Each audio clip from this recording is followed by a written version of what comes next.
Let's have a little catch up with you. Can we just have a little catch up on Ben Whitfield first of all? Can you bring us right up to date with the situation there? Well, obviously he landed awkwardly, and when you first view it, it looks like it's a nasty injury. So he has been scanned. We're waiting for the results, but I don't want to put a time on how long he's going to be out. But for the in the short term, he's going to be out for a few games. So we're just going to have to wait and see. But you never know. With a bit of luck, he might be back, in reasonable time. At the moment, we ruled him out. He's not going to play Saturday. Be very surprised if he played within sort of 2 or 3 weeks. But hopefully, it's shorter than we maybe first expected. Disappointment, but that's part and parcel, unfortunately, of a professional footballer. You got him going, you got him making goals and scoring goals, but as that door shuts, another one opens, and Christian Montano would be pushing for a place. How have you seen him now fitting into starting again at full time for you? Well, there's a number of options who could play, of which he's one of them. And he will have to work hard in training and show that he's got the right attitude and application to warrant playing in the team. But we've got a couple of options. It's disappointing to lose Ben, because I think myself and the coach and staff, we all like him. He's got a great attitude, and he's a talented player, and he's somebody that obviously we didn't want to lose, but we have to work hard to get him back into contention as quickly as possible. How's the treatment room elsewhere? Okay? Without sort of going into detail, we have got 2 other players who haven't trained today who have got knocks, and we'll just be very cautious with them this week. But I would expect the only person to be missing out of Saturday's squad would be Ben. Has Neil Aspin the same manager here as he was at Gateshead and previously Halifax? Have you changed any in the 3 weeks that you've been in the professional club? No, I think I've always tried to be honest. I've not tried to pull the wool over anybody's eyes. You try and do that with the players. You want respect off the players. You're not trying to be everybody's friend as a manager. You want respect off the players, and I'll give respect back to them as well if they work hard and try their best. That's all I ask. No, I haven't changed, but I realise this is a bigger job on a bigger scale. There is more responsibility, but the approach has to be the same. We have to work hard. We have to be organised.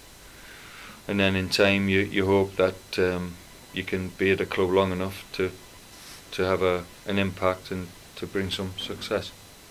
As you say, you don't have long to rest on your laurels after a great weekend and a great run of results, and you turn your attentions to the next game. What do you bring into your week of training preparations and planning with a free week? I know you've had a reserve game, but what's your focus this week for your players ahead of Swindon? You try and get the balance right between the players must do some physical work when you have a free week and you don't have a midweek game. So that's important that the level of fitness is kept up. It's also important that they're reminded of the structure and how we want to play, and that they keep working at that. We've looked at some clips of the game on Saturday where we can improve and where we've done well. So you're trying to reinforce those points and get them across. And then I'm also looking at what personnel now I need to change the team because of an injury. I have to look at who's going to be the best person to come in and how we can hopefully have a positive influence on Saturday's game. So everything is. I don't think there's any point in just going into a week and just not.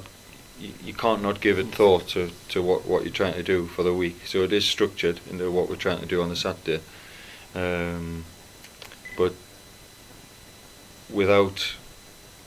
I'm very respectful of all opposition, but we have to get our own team sorted out. So we can't spend too much worrying about the opposition. We need to know what their strengths are, but we have to get our own game better, and we have to get our own players in a formation and something that they're comfortable with, and we have to work hard in getting better ourselves rather than worrying too much about all the other teams that we're going to play. You've got a bit of a testing fixture programme coming up as well, haven't you? You know, you've got a Saturday game, a Tuesday game, a Friday game. Yeah, I'm not. To be honest, I'm only looking at Saturday. It's all you can really look at. You're looking at that game, and that's got to be key. I know you said there you don't look too much at the opposition, but you will have reports and you will have videos and having a look. What have you made of Swindon? What are they up to? Well, Swindon have got a great record away from home. They've won 5 games out of 7, which is really good. Good win on Saturday at home to Wickham, and a clean sheet.